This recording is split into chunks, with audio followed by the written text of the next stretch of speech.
Gloire à Dieu. Alléluia. On est très heureux d'être ensemble pour passer ces moments. On va appeler ça des moments vraiment familiaux. Voilà, on est en famille ce matin. Amen. On salue tous nos amis visiteurs aussi. Vous êtes bénis en Jésus. On est très heureux de vous accueillir. On va écouter un court témoignage d'un jeune qui a expérimenté la grâce de Dieu. Il a rencontré Jésus. Voilà, et on est heureux que, voilà, comme dit la Bible, jeunes et vieux se réjouissent ensemble. Alléluia. Parce que Jésus sauve qui que ce soit, quelle que soit la couleur de notre peau, quelle que soit la corpulence qu'on peut avoir, l'éducation qu'on a, peu importe, on a un cœur et on a besoin de Jésus. On a besoin d'être sauvé. Amen. On prie ensemble et ensuite on écoute le témoignage et on va chanter, on va louer, on va bénir Jésus. Amen. Merci notre Père pour ces moments. Nous les voulons bénis en toi et ils le sont puisque nous croyons que Jésus est au milieu de nous. À lui la gloire, à lui l'honneur. Nous le bénissons de tout notre cœur. Amen. Salut, moi c'est Joe Pat. Je suis ici pour te partager ma foi parce que j'ai expérimenté que Dieu est vivant. J'ai grandi dans un contexte où il y avait pas mal de chrétiens autour de moi, mais souvent j'ai eu des doutes. Je voulais pas tout simplement croire ce qu'on me disait, mais j'avais besoin qu'on me démontre réellement que Dieu lui-même me démontre. Et donc, il y avait des doutes qui étaient là, et ce qui m'empêchait vraiment de moi-même devenir chrétien comme d'autres autour de moi. Et un jour, je me retrouvais avec d'autres jeunes. On s'était regroupés et certains parlaient à Dieu, priaient. Et une personne est venue vers moi et m'a posé des questions précises et m'a parlé de la part de Dieu, de choses qui étaient dans mon cœur. Donc tous ces doutes-là, précisément, il en a parlé. Et c'était vraiment une réponse à cette demande que j'avais faite à Dieu, qu'il me montre vraiment, qu'il me démontre qu'il est vivant et qu'il me connaît personnellement. Ça m'a vraiment touché, ça m'a montré que Dieu est réel, qu'il s'intéresse à nous et c'est des phénomènes dont la Bible parle, comme quoi Dieu peut révéler des choses, peut dire des choses à des personnes précises. Et ça m'a vraiment encouragé, ça m'a vraiment parlé et en parallèle, j'ai vraiment découvert l'amour de Dieu, j'ai vraiment été changé intérieurement, j'avais de la colère au fond de moi et ça a vraiment été changé quand j'ai fait ce pas de vouloir donner ma vie à Dieu, de vraiment donner un sens à la vie. Il y a eu un amour débordant qui était là, j'ai envie de parler à tout le monde de cette foi, de ce cadeau, ce trésor qui est cette bonne nouvelle que Dieu est vivant, qui s'intéresse à nous, qu'il a envoyé son fils Jésus. Et cette personne Jésus est extraordinaire et c'est cette personne qui a changé ma vie. Ouais, c'est le Joe.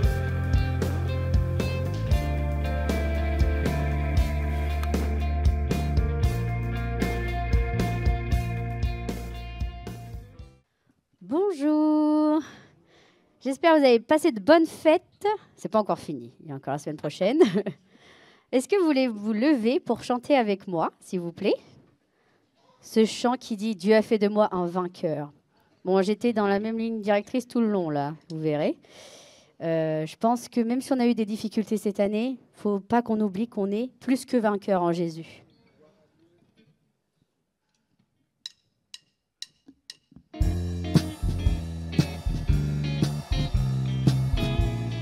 Dieu a fait de moi un vainqueur et je suis fort par celui qui me fortifie.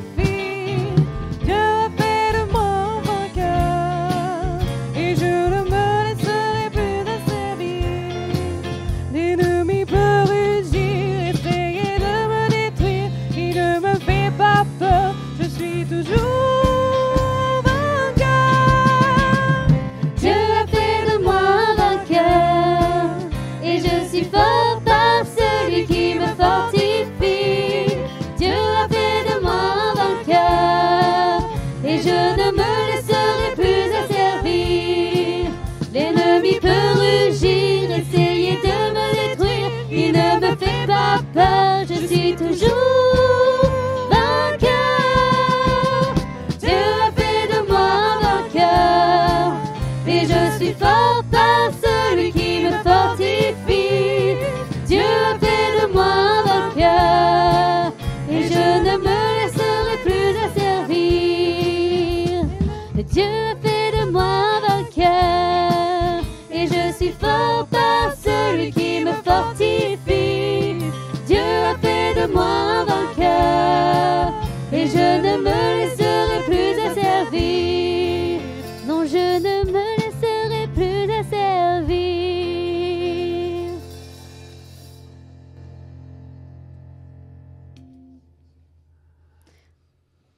va faire un nouveau chant. Encore, oui. Je veux finir l'année en beauté quand même. Vous allez l'apprendre, mais vous allez voir, il est très facile à apprendre.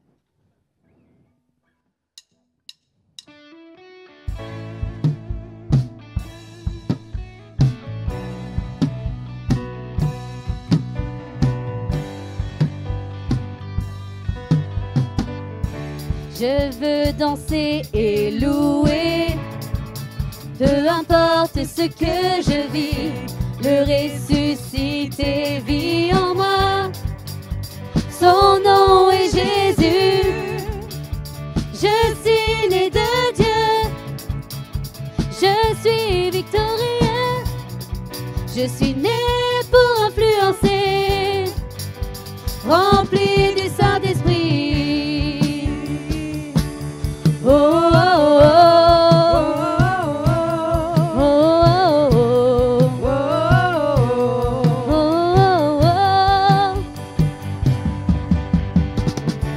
Je veux danser et louer, peu importe ce que je vis, le ressuscité vit en moi. Son nom est Jésus, je suis né de Dieu, je suis victorieux, je suis né pour influencer, rempli du Saint-Esprit. Je louerai son nom, je louerai son nom, je louerai son nom.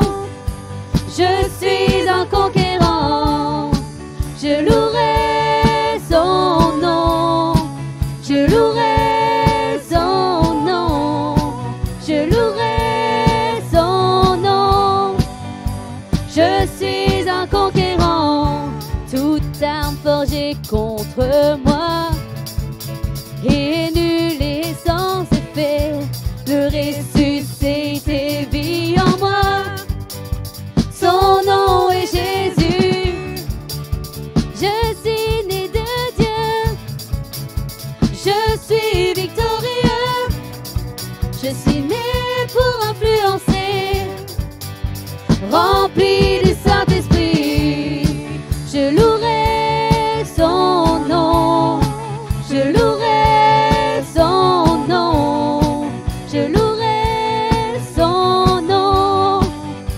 Je suis un conquérant, je louerai son nom, je louerai son nom, je louerai son nom.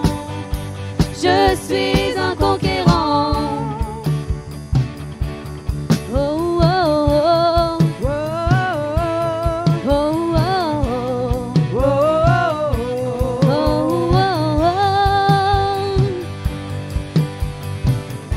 Je suis victorieux, je suis victorieux. Ah, je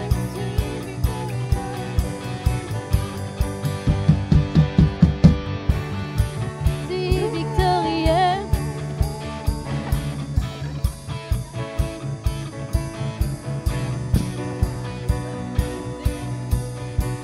On va reprendre, je louerai son nom, c'est pas grave.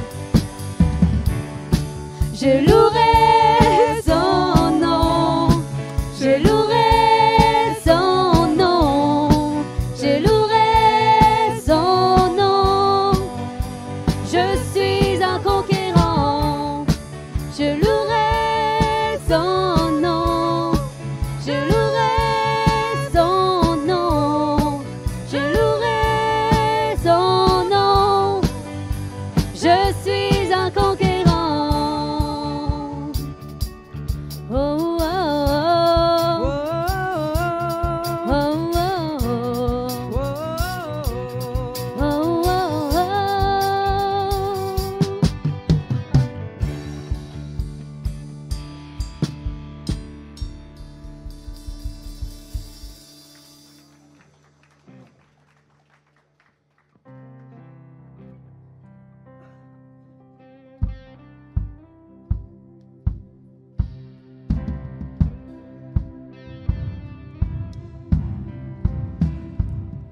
Je m'écris Alléluia en présence de mes ennemis. Je m'écris Alléluia quand le doute m'envahit. Je m'écris Alléluia. Mon âme est une mélodie. Je m'écris Alléluia. Du ciel tu combats pour ma vie. Je chanterai au milieu de la tempête. Avec puissance, je veux déclarer ma louange. De la poussière, l'espoir renaît. La mort est vaincue, le roi est vivant. Je m'écris Alléluia. Tout mon être loue ton nom. Je m'écris Alléluia. Les ténèbres s'enfuiront. Je m'écris Alléluia. Au milieu de l'incompréhension. Je m'écris Alléluia. De la peur nous triomphons. Je chanterai au milieu de la tempête. Avec puissance, je veux déclarer ma louange. De la poussière, l'espoir renaît.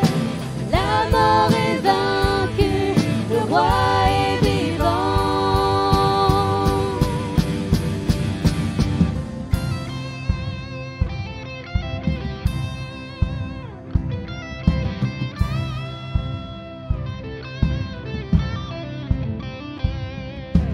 Chantons un peu plus fort. Chantons un peu plus fort. Chantons un peu plus fort. Chantons un peu plus fort. Chantons un peu plus fort. Chantons un peu plus fort. Chantons un peu plus fort. Chantons un peu plus fort. Chantons un peu plus fort en présence de mes ennemis. Chantons un peu plus fort. Quand le doute m'envahit, Chantons un peu plus fort. mon âme est une mélodie. Chantons un peu plus fort. Du ciel tu combats pour ma vie. Un peu plus fort. En présence de mes ennemis. Chantons un peu plus fort. Quand le doute nous envahit, Chantons un peu plus fort. notre âme est une mélodie. Chantons un peu plus fort. Du ciel tu combats pour ma vie. Chantons un peu plus fort. Je chanterai au milieu de la tempête. Avec puissance, je veux déclarer ma louange. De la poussière, l'espoir renaît. La mort est vaincue, le roi est vivant. Oh, je chanterai au milieu de la tempête. Avec puissance, je veux déclarer ma louange. De la poussière, l'espoir renaît. La mort est vaincue, le roi est vivant. Je m'écris Alléluia. Je m'écris Alléluia. Je m'écris Alléluia.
Seigneur, tu combats pour moi. Dieu, la victoire est en toi. Alléluia. Alléluia. Tu as déchiré la mer et m'as guidé à travers. Alléluia. Alléluia.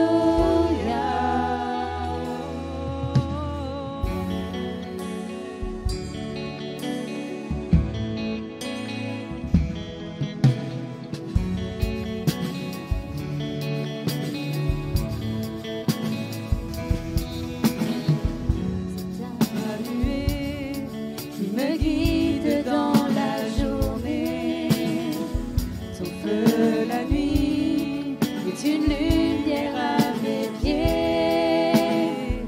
Tu m'as trouvé, libéré, ouvert la mer pour me délivrer.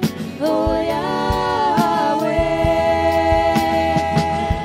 Seigneur, tu combats pour moi. Dieu, la victoire est en toi. Alléluia. Alléluia. Tu as déchiré la mer et m'as guidé à travers. Alléluia. Alléluia.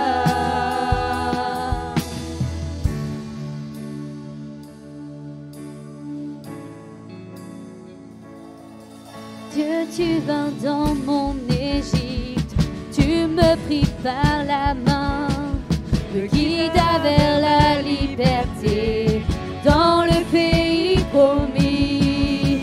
Jamais je ne t'oublierai, ton nom je chanterai, la mort à jamais emporté par l'ardeur de ton amour.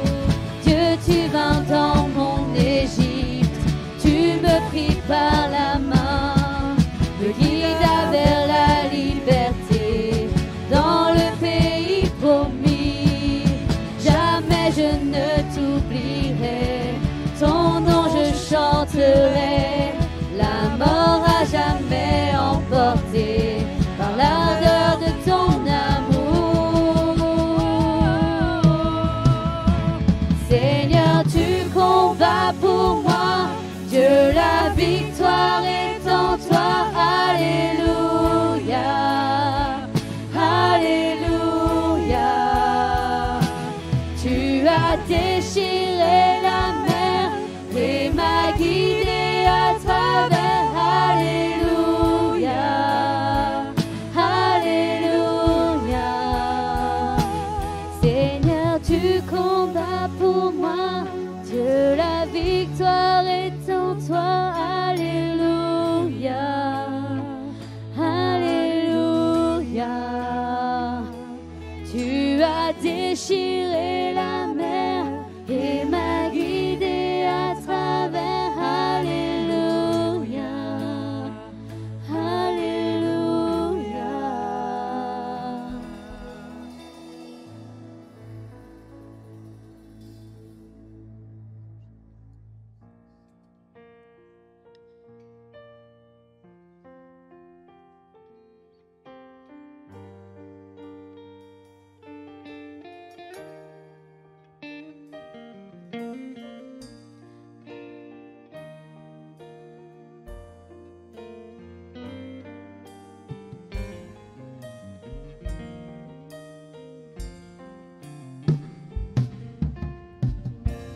Oh Jésus, mon sauveur, Seigneur, nul n'est comme toi.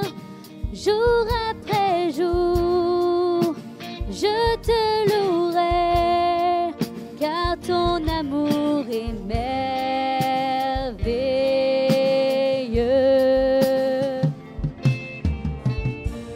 Mon abri, mon refuge, mon réconfort, mon rocher, tout ce qui vit, ce que je suis,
Amen. Pendant qu'il mangeait, Jésus prit du pain et après avoir rendu grâce, il le rompit et le donna aux disciples en disant « Prenez, mangez, ceci est mon corps ». Il prit ensuite une coupe et après avoir rendu grâce, il la leur donna en disant « Buvez-en tous, car ceci est mon sang, le sang de l'alliance, qui est répandu pour beaucoup pour la rémission des péchés.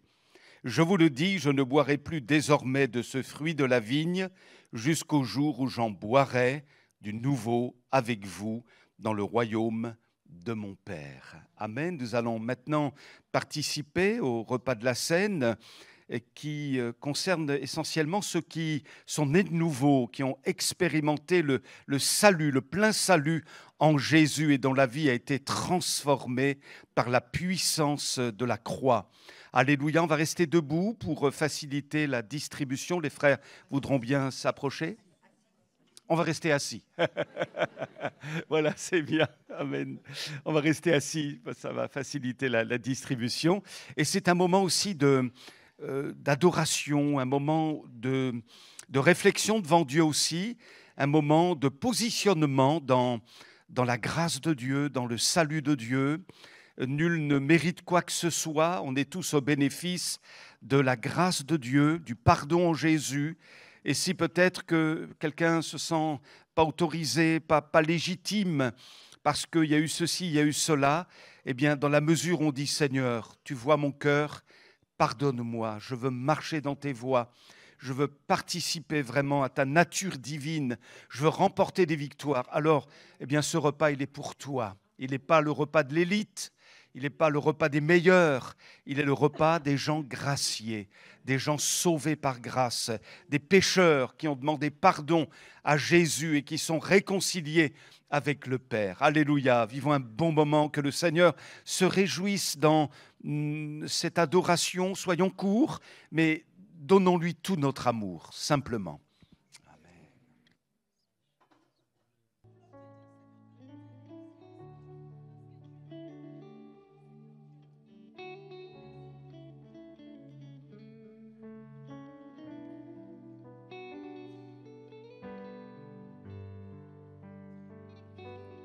Quel sauveur merveilleux je possède, il s'est sacrifié pour moi et sa vie innocente il cède pour mourir sur l'infâme bois. Il renonce à la gloire céleste pour le plan rédempteur de Dieu. L'apparence est la plus modeste. Oh, quel prix pour me rendre heureux. Attaché à la croix pour moi, attaché à la croix pour moi, il a pris mon péché, il m'a délivré, attaché à la croix pour moi.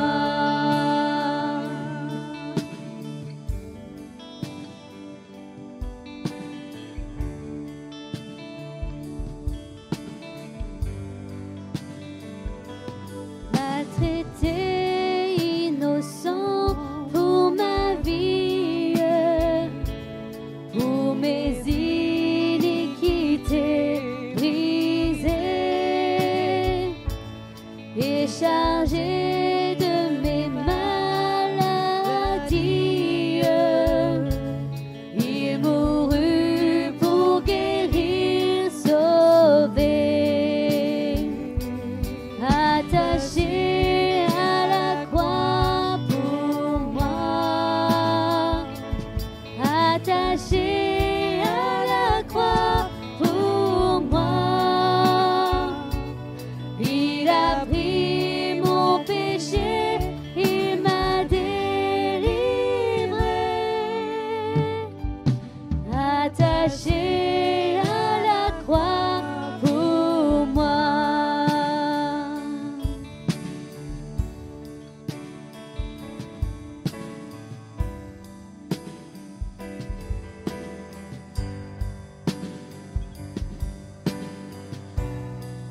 Amen. Gloire à Dieu. Alléluia. On est très heureux d'être ensemble. On salue aussi tous nos amis visiteurs et nos amis sur Internet. Soyez bénis. Alors, j'ai donné un titre à cette réflexion de ce matin. On est entre deux fêtes et je voulais rebondir sur Noël. Amen. Et j'ai intitulé cette réflexion de la manière suivante. À qui la fête? À qui la fête? Lorsque j'étais petit, ça remonte aux années 70 maintenant. Les anciens riraient, ils diraient, bon, mais les plus jeunes vont dire, ouh là là. Donc, lorsque j'étais petit, je m'imaginais l'an 2000. Et alors, vous savez, quand on est gamin, on imagine tellement de choses, quoi, incroyables. Et donc, je pensais qu'on aurait des voitures volantes. Vous voyez, j'imaginais tellement de choses incroyables. Il faut dire quand même qu'on a passé des caps en l'an 2000. Il y a quand même des choses énormes qui ont été faites. On n'en est pas encore aux voitures volantes, ça va sans doute venir. Mais on s'imagine tellement de choses quand on est petit. Et si ce matin, nous nous projetions dans 1000 ans et qu'on se retrouve en 3024, vous êtes d'accord? Nous voilà maintenant arrivés en 3024 et nous rencontrons des archéologues, un groupe d'archéologues en train de faire des fouilles. Et voilà que ces archéologues trouvent des sapins synthétiques admirablement conservés, des guirlandes, des boules multicolores, des crèches et puis des santons de Provence. Même que les archéologues ont réussi à lire sur ces petits personnages Noël 2024. Et les archéologues se sont posé la question suivante, mais qu'est-ce que les gens en 2024 pouvaient faire avec ça? Donc ils ont fait des recherches. Ils ont fait de longues recherches et ils ont fini par trouver que cela correspondait à la manière dont les gens, en 2024, fêtaient, célébraient l'anniversaire de la naissance du Dieu Sauveur, Jésus. Et ils ont même appris que cet anniversaire s'appelait Noël. Dans leur réflexion, les archéologues se sont dit « Ah, en 2024, donc, ils fêtaient Jésus comme ça, comme les gens devaient être religieux, comme les gens devaient être attachés à ce Jésus, comme ils devaient aimer Jésus pour le célébrer de cette manière en lui faisant une telle fête à l'occasion de son anniversaire. » Or, posons-nous la question ce matin, qu'en est-il en réalité? À qui la fête?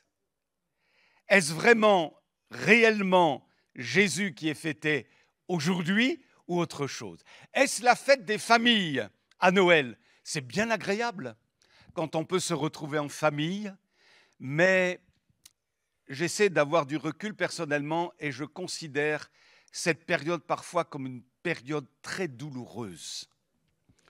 Parce que tellement de familles sont éclatées. Je le vis dans ma propre famille, où finalement, vous avez un petit gars qui a un papa qui a eu 2, 3 femmes, et avec les femmes, il y a eu d'autres enfants, et les femmes elles-mêmes sont elles-mêmes divorcées, remariées. Donc, et le gamin, il se trouve dans tout ça, quoi. Et il ne sait plus où il en est. À tel point qu'il dit « j'aime pas les fêtes de Noël ». Et combien de gens sont brisés à cette occasion-là? Est-ce vraiment la fête des familles? Tant mieux quand il y a la paix, tant mieux quand on peut se retrouver avec joie, mais il y a tant et trop même de gens qui vivent ces moments-là d'une manière tellement douloureuse. Est-ce la fête du Père Noël qui envahit tout, à tel point que si nous faisions un sondage, j'en suis absolument convaincu. C'est quoi Noël? La plupart des enfants aujourd'hui, en 2024 en France, diraient Noël, c'est le Père Noël. Et peu diraient c'est la naissance de Jésus. Pour eux, dans leur conscience, là, dans leur cœur, c'est le Père Noël. Alors, est-ce la fête des familles? Est-ce la fête du Père Noël? Est-ce la fête de la dinde? On lui fait sa fête, il n'y a pas de problème. Hein. Est-ce la fête des enfants? C'est bien agréable aussi pour les enfants.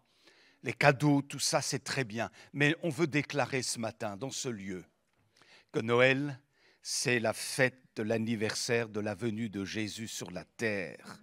Même si la date n'est pas exacte, ce n'est pas un 25 décembre, pas du tout. Parce qu'à cette époque-là, les bergers ne sortaient pas leurs brebis. Or, dans l'Évangile, il est question des bergers qui vont voir Jésus, l'enfant Jésus. Mais à cette époque, il fait trop froid. Les brebis ne sont pas dehors. Donc, selon les théologiens, selon les spécialistes, la naissance de Jésus a dû avoir lieu probablement en octobre. Mais ce n'est pas grave pour nous. Ce qui est moins évident, c'est que finalement, à l'occasion de cet anniversaire, Jésus a tendance à être oublié. Et ce n'est pas la première fois que Jésus est oublié, parce qu'à l'âge de 12 ans, alors qu'il est allé à Jérusalem avec ses propres parents et puis l'ensemble des habitants de Nazareth à cette fête de Pâques, eh bien, à un moment donné, alors qu'il était question de retourner, Marie, Joseph et tous les autres sont donc repartis en direction de Nazareth. Et au cours du chemin, Marie s'est dit, mais Joseph, il est où Jésus? Oh, il est où? Oh, on l'a oublié. Il a fallu retourner à Jérusalem pour retrouver Jésus parmi toute cette multitude et ils l'ont retrouvé au temple. Jésus a été oublié. Vous savez quoi? Noël aujourd'hui, en 2024, en France, on peut dire qu'on a fini par oublier l'essentiel. Jésus. Parce que l'essentiel, c'est Jésus. Imaginez que ce soit votre anniversaire. Pour la petite histoire, pour moi, c'est très bientôt. Hein. C'est votre anniversaire. Et imaginez que vous invitiez plein de personnes et que toutes ces personnes-là s'échangent des cadeaux. Ah, tiens, je te donne ce cadeau, tiens. Oh, c'est sympa, tout ça. Sauf que celui pour qui c'est son anniversaire, il ne reçoit rien. Ben, n'est-ce pas un peu comme pour Jésus en ce moment? Finalement, on s'échange une multitude de cadeaux, mais quel est le cadeau que l'on va faire à Jésus à l'occasion de son anniversaire? On va voir qu'on peut lui faire des cadeaux. On va y réfléchir ensemble ce matin. Vous vous souvenez aussi certainement de ce moment où Marie de Magdala, le jour de la résurrection, va vers le sépulcre, qu'elle regarde à l'intérieur et Jésus n'y est pas. Le troisième jour, nous dit la Bible, il est ressuscité. Et il y a là des anges qui sont assis dans le sépulcre et qui regardent Marie et lui disent « Mais pourquoi pleures-tu » Alors elle dit, mais parce qu'ils ont enlevé mon Seigneur et je ne sais pas où ils l'ont mis. Et sans doute que Marie pourrait dire la même chose aujourd'hui pour Noël en 2024 en France, mais ils ont enlevé mon Seigneur et je ne sais pas où ils l'ont mis. Maintenant, les évangiles nous rapportent que des gens ont dignement fêté Noël en apportant au roi de gloire les cadeaux qui lui revenaient. Alléluia. Ces gens-là sont notamment des bergers et des mages. Et on va réfléchir ensemble sur les mages, l'attitude des mages. On va lire cette histoire dans l'Évangile selon Matthieu, chapitre 2, verset 1 jusqu'au verset 11. Jésus étant né à Bethléem, en Judée, au temps du roi Hérode, voici, des mages d'Orient arrivèrent à Jérusalem et dirent « Où est le roi des Juifs qui vient de naître? Car nous avons vu son étoile en Orient et nous sommes venus pour l'adorer. » Le roi Hérode, ayant appris cela, fut troublé et tout Jérusalem avec lui. Il assembla tous les principaux sacrificateurs et les scribes du peuple et il s'informa auprès d'eux où devait naître le Christ. Ils lui dirent à Bethléem en Judée. Car voici ce qui a été écrit par le prophète. Et toi, Bethléem, terre de Juda, tu n'es certes pas la moindre entre les principales villes de Juda, car de toi sortira un chef qui paîtra Israël, mon peuple.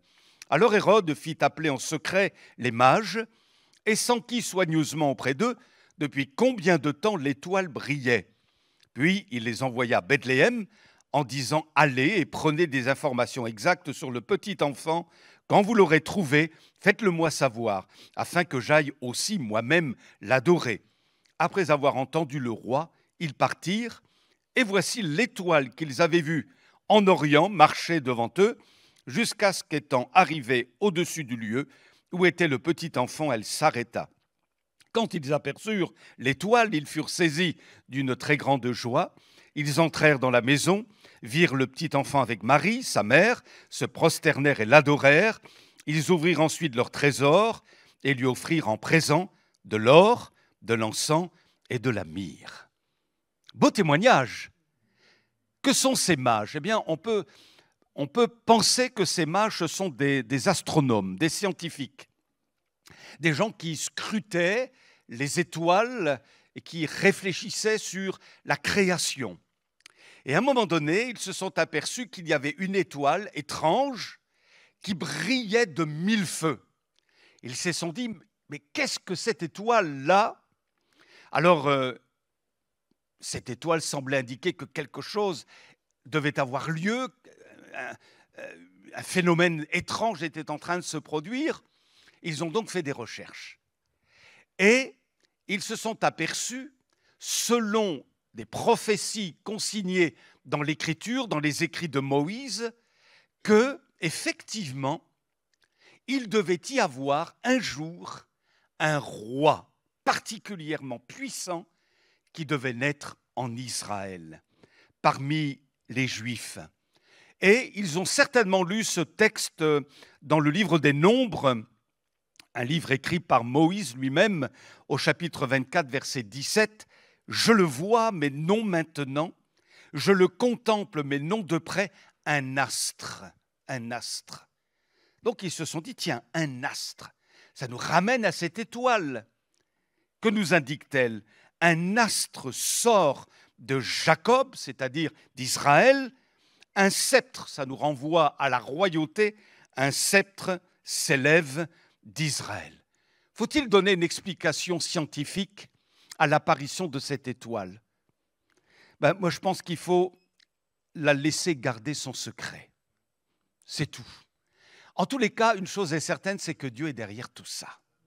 Et c'est le Seigneur qui a tout conduit et qui a fait en sorte que cette étoile brille de 1000 feux pour attirer notamment ses bergers et ses mages. Alors ils vont suivre cette étoile.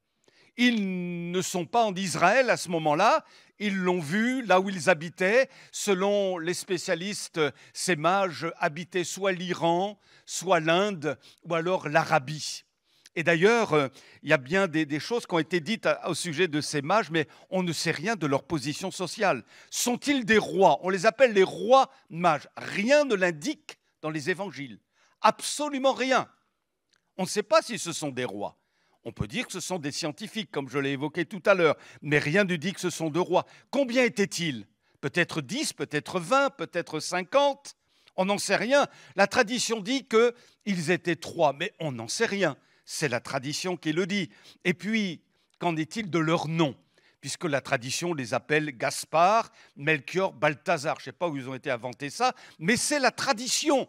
En tous les cas, si vous lisez attentivement les évangiles, il n'y a rien de tout ça. Mais ce qu'on sait, c'est qu'ils ont été guidés par l'étoile.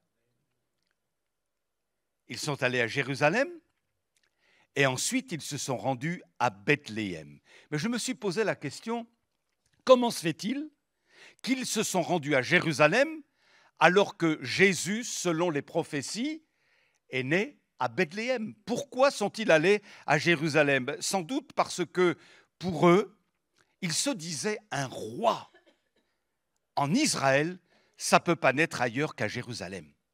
Parce qu'à Jérusalem, il y a les cérémonies religieuses, il y a le temple, il y a le palais royal, il y a les grandes pompes pour un roi. Ça ne peut être qu'à Jérusalem. Mais à leur grande stupéfaction, alors qu'ils sont à Jérusalem, ils se sont rendus compte que personne à Jérusalem, ni même le roi, n'est au courant de la naissance de cet enfant.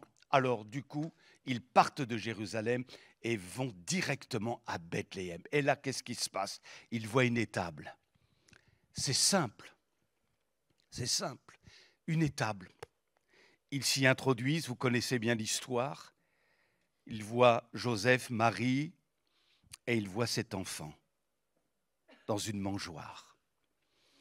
Et ces hommes, certainement très dignes, se sont prosternés et ont déposé leur trésor, à savoir, on va le lire ensemble, de l'or, de l'encens, c'est la prochaine, et de la myrrhe. Et je voudrais qu'ensemble, cette année, nous puissions offrir ces 3 cadeaux au Seigneur. Pas seulement à l'occasion de l'anniversaire de sa naissance, mais tous les jours de notre vie. Nous sommes appelés, comme ces mages, à offrir chaque jour ces 3 cadeaux au Seigneur. Et il le mérite bien. Alors on va lui offrir de l'or. Et l'or symbolise pour nous la royauté. L'or, c'est le privilège des rois. Et mes amis, nous l'affirmons dans ce lieu, Jésus est roi. Il est roi. D'ailleurs, il le dira à cet homme qui mourait à ses côtés. Vous savez qu'il y a eu 2 brigands aux côtés de Jésus, l'un à sa droite, l'un à sa gauche. Il y en a eu un qui était complètement incrédule et qui n'a pas du tout compris ce qui se passait alors que Jésus était crucifié. Mais l'autre comprenait tout à coup que quelque chose d'étrange se passait. Cet homme innocent, ce fils de Dieu qui mourait sur la croix, il a eu comme une révélation. Et il lui a dit avant de mourir, « Ô toi là, Jésus, souviens-toi de moi quand tu seras dans ton règne. » Il avait compris que celui qui mourait, l'a crucifié, à côté de lui, était un roi. Et les mages, quand ils ont déposé de l'or, ils ont salué, en quelque sorte, le roi des rois et le Seigneur des seigneurs. L'apôtre Paul a eu cette révélation de la royauté de Jésus. Et il va dire dans cette merveilleuse épître écrite aux chrétiens de Philippe, « Dieu l'a souverainement élevé et lui a donné le nom qui est au-dessus de tout nom, afin qu'au nom de Jésus, tout genou fléchisse. » Et peut-être que tu n'as pas encore fléchi les genoux. Hein? C'est facile de le faire physiquement, mais ça veut dire que tu reconnais que ce n'est pas toi le roi. Ta vie ne t'appartient pas. Ce n'est pas toi le propriétaire de ta vie, c'en est un autre. Et c'est le roi de gloire, Jésus. Et que tout genou fléchisse, que l'on soit croyant ou incroyant, un jour tout genou fléchira devant le Seigneur, dans les cieux, sur la terre, sous la terre, et que toute langue, ajoute Paul, confesse que Jésus-Christ est Seigneur à la gloire de Dieu le Père. Quel est le cadeau que nous pouvons offrir à Jésus, à l'image de ces mages? C'est de déclarer jour après jour que nous reconnaissons que Jésus est notre roi. Pas seulement un sauveur, gloire à Dieu, c'est tellement immense qu'il soit le sauveur. Et j'ose croire que chacun ici, au milieu de nous, a pu expérimenter le salut en Jésus. On sait si on est sauvé ou pas. Il ne faut pas s'illusionner d'ailleurs. Le seul moyen d'être sauvé, c'est de confesser Jésus de notre bouche. Si tu confesses de ta bouche le Seigneur Jésus, et si tu crois dans ton cœur que Dieu l'a ressuscité des morts, tu seras sauvé. On a besoin d'être sauvé. On a besoin. Le fait d'entrer dans ce lieu ne nous sauve pas. Le fait d'entrer dans une église protestante ne sauve pas, dans une église catholique ne sauve pas. Ce qui sauve, c'est de déclarer que Jésus-Christ est devenu mon sauveur personnel. Et que nous fléchissions les genoux, que oui, nous capitulions finalement. Peut-être on est trop intellectuel, peut-être on est trop religieux, attaché à un système religieux. On a besoin de découvrir un sauveur, une personne glorieuse qui est le roi des rois et le Seigneur des seigneurs. Le plus beau cadeau que nous puissions faire à Jésus en cette année 2025, c'est de dire « Seigneur, je reconnais ta royauté dans ma vie. Et s'il est roi dans ma vie, il va devenir le roi dans mon couple, il va devenir le roi dans ma famille, il va devenir le roi de mes projets, il va être le roi en tout, alléluia. Il va régner. Et là où il y aura des tentations, là où il y aura des tentatives de l'ennemi de nous déstabiliser, eh bien nous dirons non, non, non, Jésus est mon roi. Il règne, il est assis sur le trône de mon cœur. Ce n'est pas le moi, mon moi qui triomphe, qui est assis sur le trône. Moi je. Tu n'es rien en réalité. Tu as besoin de Jésus et tu as besoin de dire, Seigneur, je reconnais mon égoïsme, mon orgueil, mon péché tout simplement.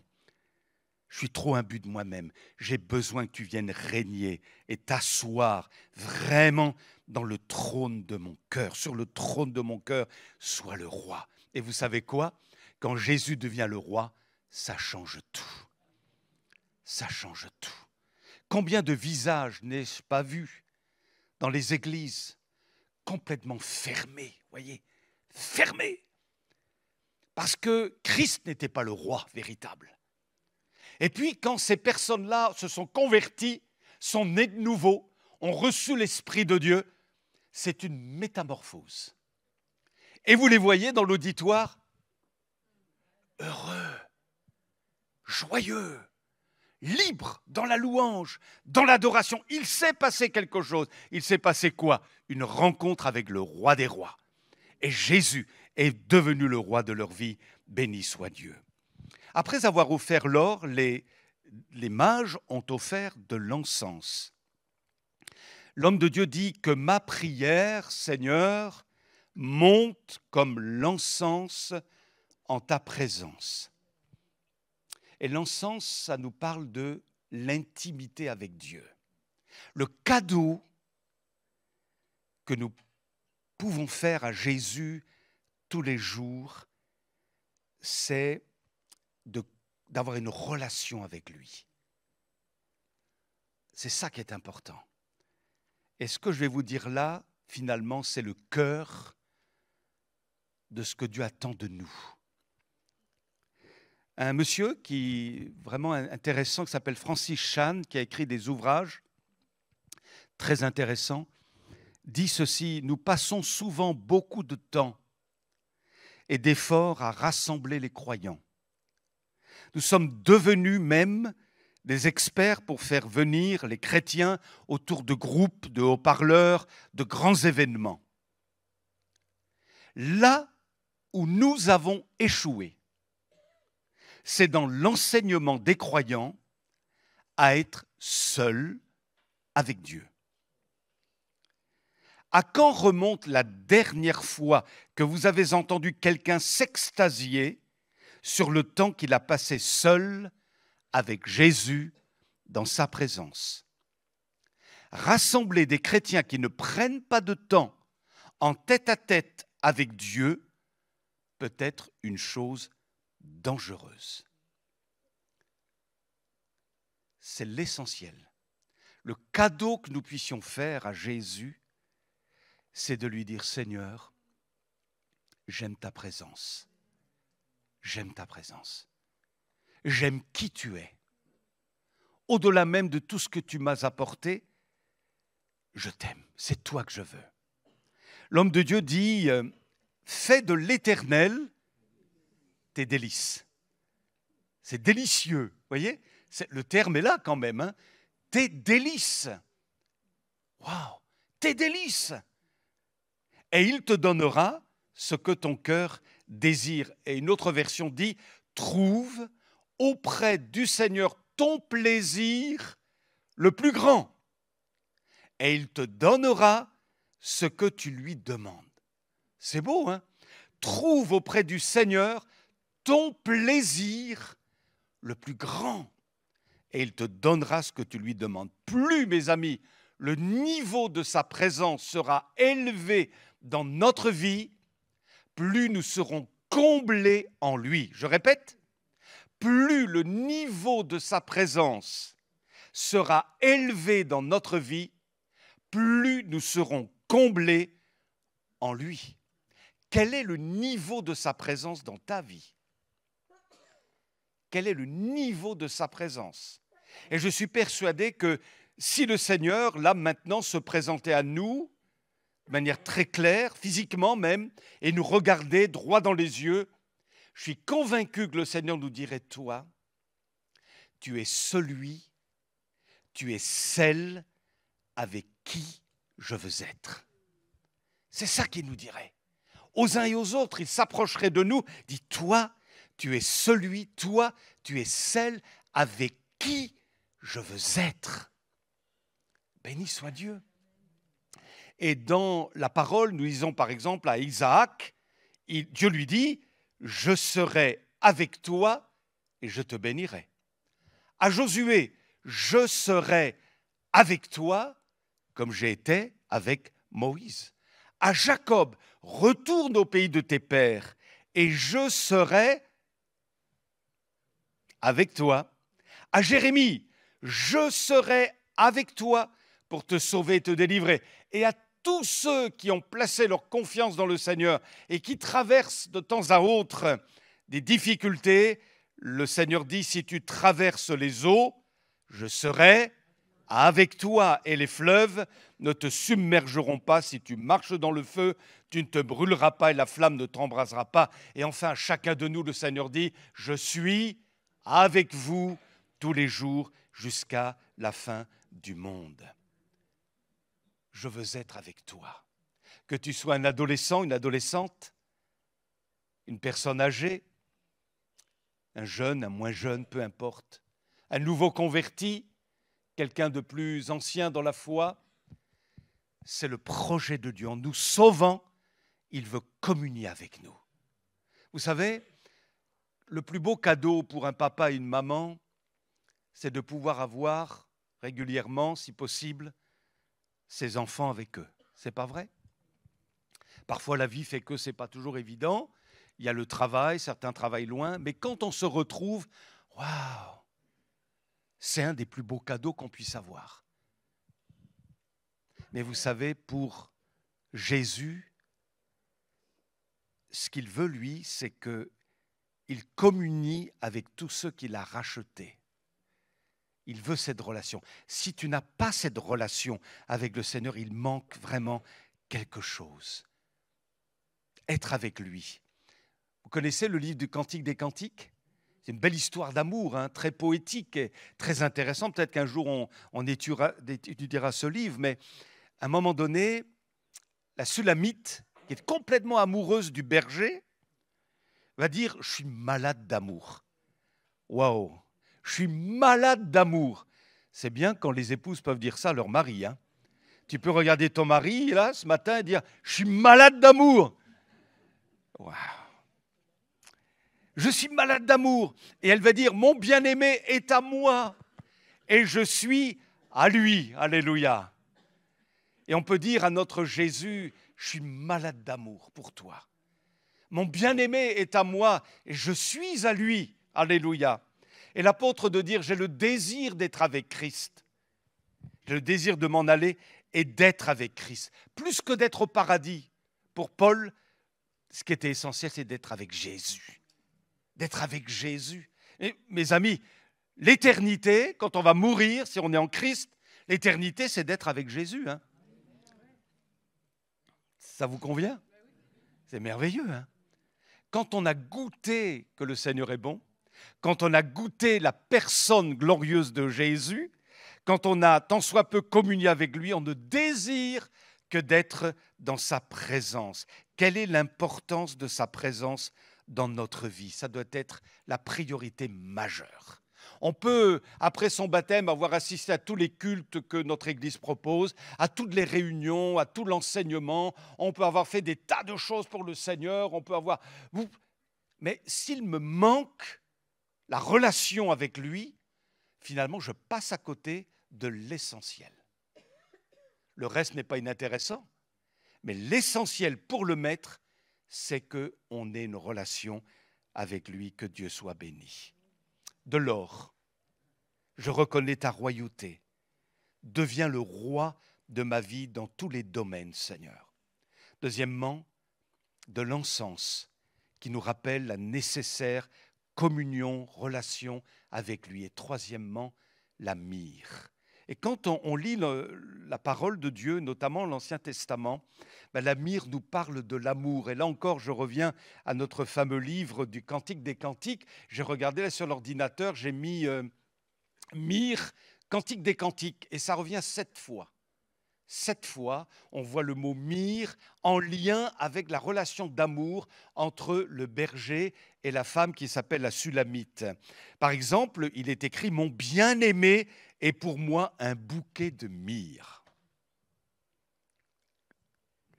Je me suis levé pour aller lui ouvrir. De mes mains, goutte à goutte, de la myrrhe a coulé, de la myrrhe onctueuse a goûté de mes doigts jusque sur la poignée du verrou de la porte. » Ça nous parle d'amour. Je me revois, il y a maintenant peut-être 43 ans de ça pour ma part, me donner à Jésus. Et je revois ce pasteur, un petit bonhomme chauve, c'est la seule chose dont je me souvienne. Et je pleurais parce que j'avais été convaincu de péché et de l'amour de Dieu pour ma vie.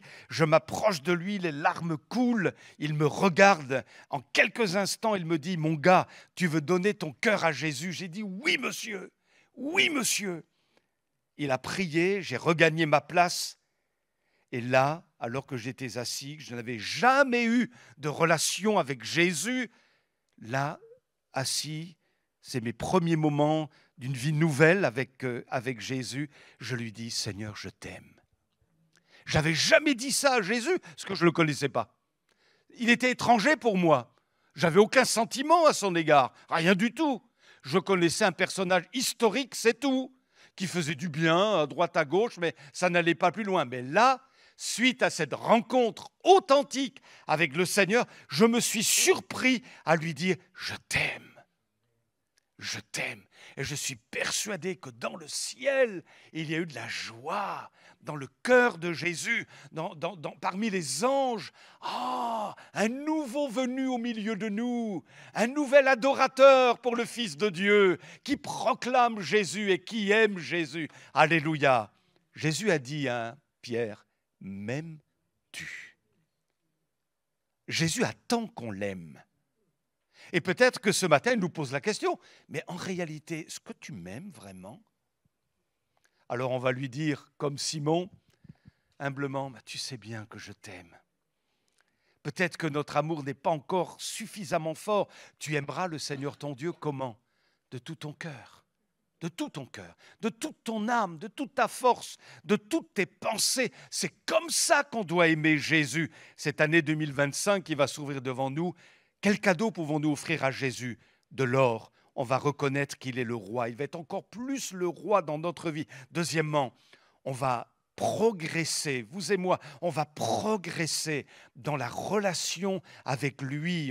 On a besoin de déposer notre encens et on va l'aimer. Vous savez, le cœur de Jésus a été brisé lorsqu'il a dit à une certaine église, « Ce que j'ai contre toi, c'est que tu as abandonné ton premier amour. » L'amour qui faisait que j'étais toujours le premier jusque-là dans ta vie. Tu as abandonné ça. Tu fais beaucoup de choses, mais ça, tu l'as oublié. Et ça me fait mal. Comme si Jésus disait, ça me fait mal.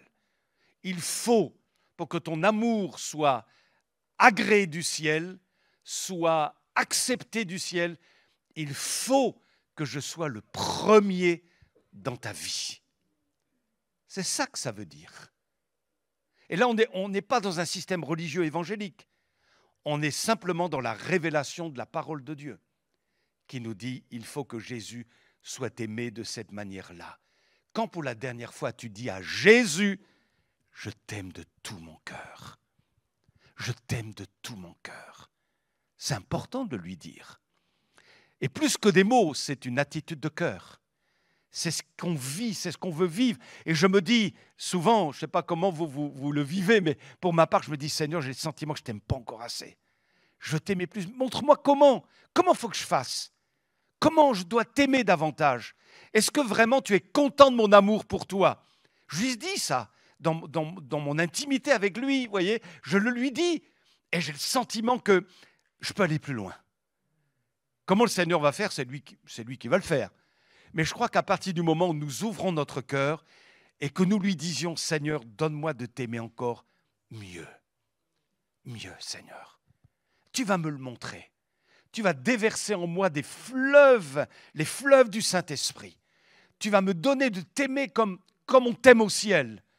Seigneur, donne-moi ça. Et là, on est au cœur de ce que Dieu attend de nous. Vous ne croyez pas?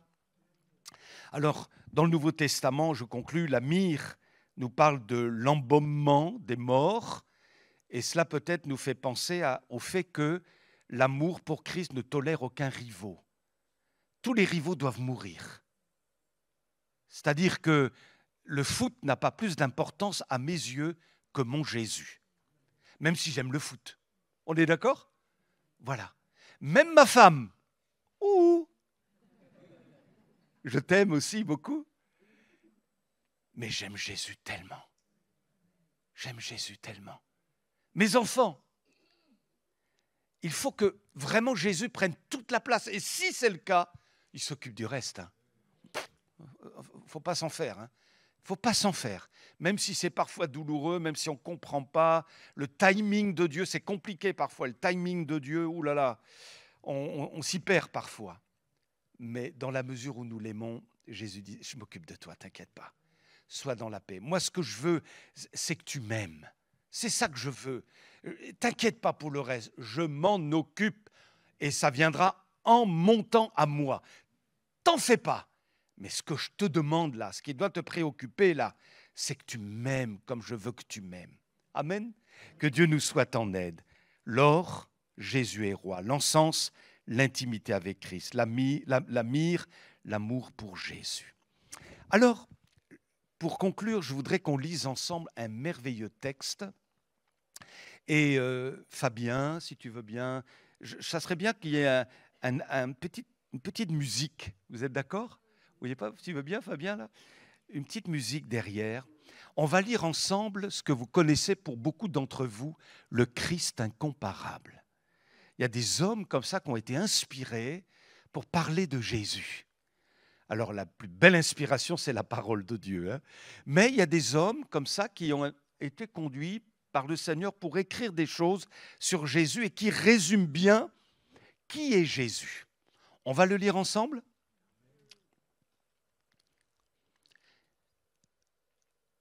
Ok, Fabien. Il est venu de Dieu. Il est miraculeusement né d'une humble femme. Sa naissance est un fait qui confond la raison des sages et dont aucun savant sous le ciel n'a jamais pénétré le secret. Il a revêtu la nature humaine afin de pouvoir racheter l'espèce humaine. Il est devenu fils de l'homme afin que nous devenions enfants de Dieu. Il a vécu dans la pauvreté, grandi dans l'obscurité. Une fois seulement, dans sa jeunesse, il a franchi la frontière de sa petite patrie. Il n'a pas eu l'avantage d'une haute instruction ou d'une éducation distinguée, sa famille étant sans fortune et sans influence. Et pourtant, petit enfant, il a été un sujet de terreur pour un roi. Jeune garçon, il a étonné et embarrassé les théologiens. Dans l'âge mûr, il a commandé à la nature. Il a marché sur les eaux, ordonné à la mer de s'apaiser, rendu la santé du corps à des multitudes, ressuscité des morts par le seul pouvoir de sa parole. Il n'a jamais écrit un livre, et cependant, aucune bibliothèque ne pourrait jamais contenir les livres qui ont été écrits à son sujet. Il n'a jamais composé un cantique, et pourtant, Les mélodies dont il est aujourd'hui le thème sont plus nombreuses que celles de tous les compositeurs connus. Il n'a jamais fondé une école, et pourtant toutes les universités du monde ne pourraient se vanter d'avoir rassemblé autant de disciples. Il n'a jamais appris ni exercé la médecine. Mais qui donc pourrait dire le nombre de cœurs brisés par la souffrance qui, depuis 20 siècles, ont trouvé auprès de lui la guérison? Il n'a jamais commandé une armée, ni enrôlé un soldat, ni manié une arme, et pourtant, aucun chef n'a levé plus de volontaires. Et, de par le monde entier, des rebelles ont déposé les armes de la révolte et soumis leur volonté à la sienne, sans une parole de sommation de sa part, sans un geste de violence, par les seules armes de la douceur. Il a changé son vêtement de pourpre royal pour la tenue de l'humble artisan. Il était riche, et par amour pour nous, il s'est fait pauvre, et combien pauvre. Demandez-le à Marie, demandez-le aux bergers et aux mages. Il a dormi dans la crèche d'un autre, il a traversé le lac dans la barque d'un autre, il a fait son entrée à Jérusalem le jour des rameaux sur l'âne d'un autre, il a été crucifié sur la croix d'un autre, il a été enseveli dans la tombe d'un autre.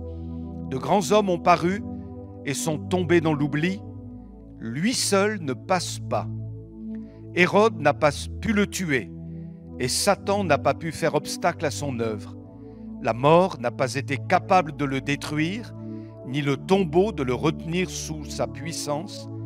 Il est le Christ incomparable, l'admirable, annoncé par la voix du prophète dès les temps anciens. Sa personne est le grand miracle de l'histoire de la race humaine. Sur son visage d'homme rayonne la gloire éternelle du Très-Haut. Sur la croix des esclaves et des criminels, il est mort pour l'amour de ton âme égarée. Il est mort d'une mort horrible et pleine d'angoisse, écrasé sous le poids affreux de ton péché. Patiemment, année après année, sur les sentiers du doute, où tu fuyais ses pas, son cœur fidèle t'a cherché, et tu ne le savais pas. Maintenant, sa voix te parle. Ouvre-lui ton cœur, ne tarde pas. Il a souffert la mort pour te donner la vie. Aujourd'hui, il voudrait t'entendre l'appeler mon Sauveur. Amen. Nous sommes les plus heureux que la terre porte. Ici, par ailleurs, dans les milliers de milliers d'églises, partout, où Jésus est annoncé, adoré, glorifié, où on lui dépose notre or, notre encens, notre myrrhe, nous sommes alors les plus heureux que la terre porte. Alléluia. On prie ensemble et je voudrais donner l'occasion. Je pense qu'on a bien saisi pour nous, les enfants de Dieu, qu'il faut aller plus loin. Cette année 2025 sera pour nous l'occasion d'aller plus loin, de remporter des victoires. Amen. Christ sera davantage le roi, on sera plus en relation avec lui, on va l'aimer davantage encore. Et je voudrais, alors que nous sommes recueillis, lancer un appel, je crois que c'est important. On ne sait pas de quoi demain sera fait d'ailleurs. Qui peut le dire? Tout peut arriver d'un instant à l'autre. Mais c'est tellement important de se réconcilier avec Dieu, de faire la paix avec lui, d'être en un mot sauvé, d'avoir la conviction intérieure, appuyée par le Saint-Esprit, que nous sommes enfants de Dieu. Et ça se manifeste par une expérience, l'acceptation pleine, entière et consciente du Fils de Dieu dans son cœur. Le simple fait de dire « Jésus, pardonne-moi, j'ai vécu sans aucune relation avec toi, aucun contact véritable. Tu me cherchais, je l'ignorais. Tu me cherchais, je t'ai fui.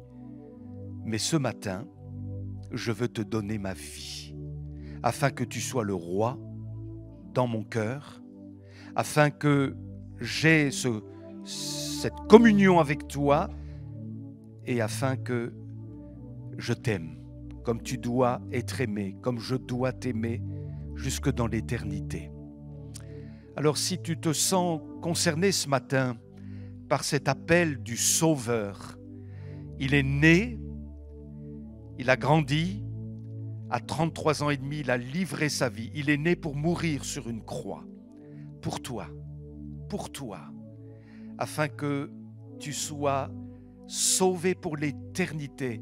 Dieu a livré son Fils, il a fait le maximum pour que tu n'ailles pas en enfer, que tu ne sois pas condamné éternellement, loin de sa présence.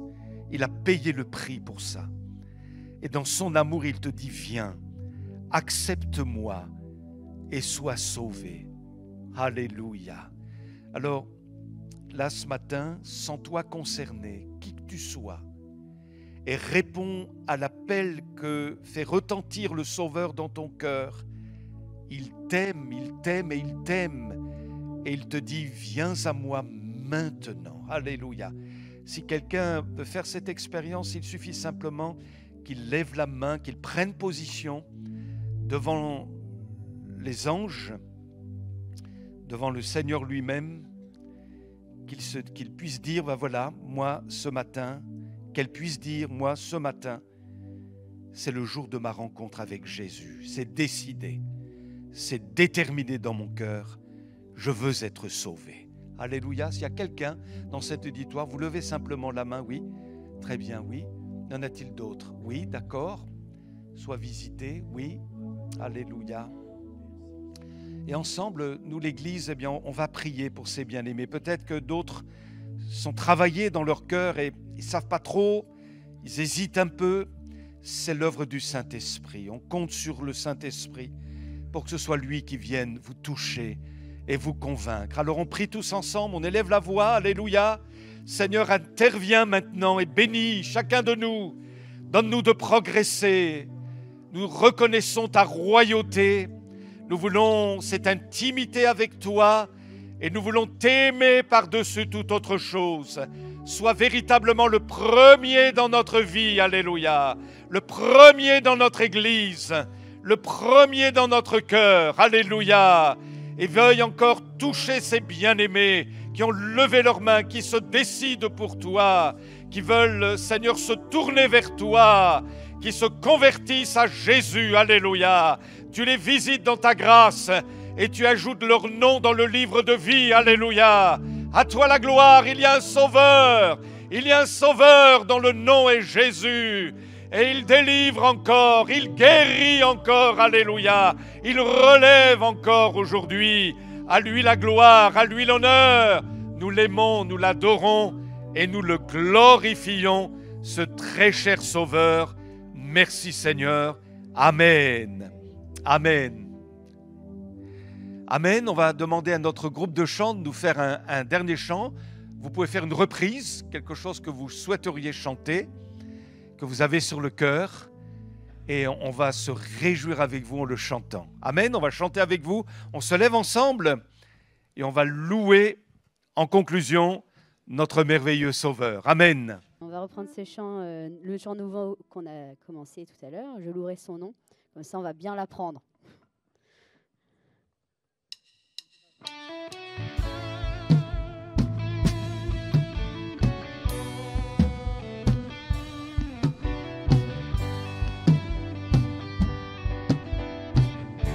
Je veux danser et louer, peu importe ce que je vis, le ressuscité vit en moi. Son nom est Jésus, je suis né de Dieu, je suis victorieux, je suis né pour influencer, rempli du Saint-Esprit. Oh, oh, oh, oh, oh, oh,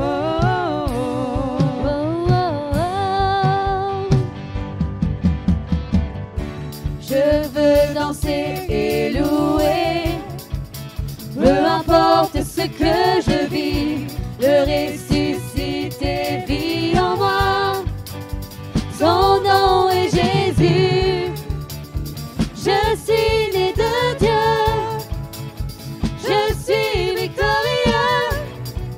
Je suis né pour influencer, rempli du Saint-Esprit. Je louerai son nom, je louerai son nom, je louerai son nom. Je suis un conquérant, je louerai son nom, je louerai son nom, je louerai son nom. Je suis un conquérant, toute arme forgée contre moi est nulle et sans effet. Le ressuscité vit en moi, son nom est Jésus. Je suis né de Dieu, je suis victorieux. Je suis né pour influencer, rempli du Saint-Esprit. Je louerai son nom, je louerai son nom, je louerai son nom. Je suis un conquérant, je louerai son nom, je louerai son nom, je louerai son nom. Je suis un conquérant. Oh, oh, oh, oh, oh, oh, oh. Je suis un conquérant. Je suis un conquérant. Je suis un conquérant. Je suis un conquérant. Né pour influencer. Né pour influencer. Né pour influencer. Né pour influencer. Je suis un conquérant. Je louerai son nom. Je louerai son nom. Je louerai son nom. Je suis un conquérant. Je louerai son nom. Je louerai son nom. Je louerai son nom. Je suis un conquérant.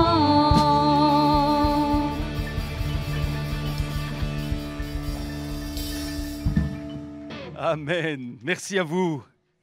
Alléluia. On va garder ça dans notre cœur. Je louerai ton nom. Amen. Voilà. Alors, on salue tous nos amis visiteurs. Soyez les bienvenus au milieu de nous. On est très heureux de vous avoir. Est-ce que vous pourriez vous lever? Qu'on puisse vous identifier. Amen, amen, amen. Vraiment, on vous salue. Amen, on vous salue au nom de Jésus, vraiment. Alors, vous êtes invités, si vous êtes inscrits à la longue veille. Merci de déposer vos plats dans une classe des enfants, ici même, hein, à mon côté droit, quoi. Voilà. Reprise de la rencontre lundi 6 janvier. Offrande du culte après. Et alors oui, si vous avez à cœur de servir, il y a plein de choses qui vous sont proposées. Et à 3, on peut regarder son voisin. Sois bénis. Amen, amen. Un bon retour à chacun. Bonne fête. Soyez bénis. Une joyeuse année 2025 en Jésus. Amen.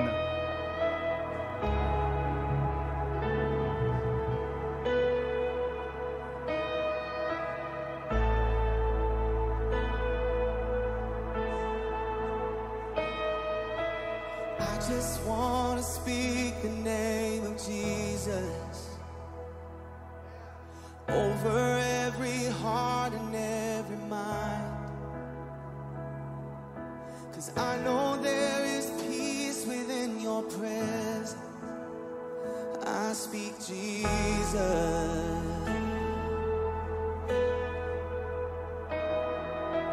I just want to speak the name of Jesus till every dark addiction starts to break. Declaring there is hope and there is freedom. I speak Jesus.